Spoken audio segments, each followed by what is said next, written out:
ಇವತ್ತು ನಾವು ಕೊಟ್ಟೂರಿಗೆ ಪಾದಯಾತ್ರೆ ಹೊರಡ್ತಿದೀವಿ. ಬೇರೆ ಕಡೆಗೆ ಅಲ್ಲ, ಉತ್ಸವ ಮೂರ್ತಿ ಇರುತ್ತೆ. ಉತ್ಸವ ಮೂರ್ತಿ ಬಂದು ಕೂರಿಸ್ತಾರೆ.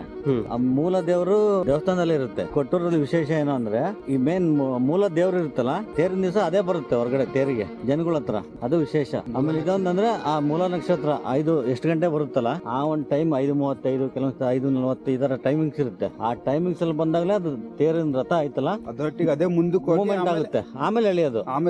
ಇನ್ನೊಂದು ವಿಶೇಷ ಅಂದ್ರೆ, ಹರಿಜನರ ಮನೆಯಿಂದ ಗಿಣ್ಣದ ಹಾಲು ಬರುತ್ತೆ ಪ್ರಸಾದ, ಅದು ನೈವೇದ್ಯ ಮಾಡ್ತಾರೆ. ಅದು ಆದ್ಮೇಲೆ ತೇರ್ ಮುಂದಕ್ಕೆ ಹೋಗೋದು. ತೇರ್ ಮುಂದಕ್ಕೆ ಹೋಗೋದು. ಅವ್ರ ಮನೆಯವ್ರು ಬಂದು ಆರತಿ ಮಾಡ್ತಾರೆ. ಅದು ವಿಶೇಷ. ವರ್ಷಕ್ಕೆ ಒಂದಾದ್ರೂ ಕರು ಹಾಕಿರುತ್ತೆ.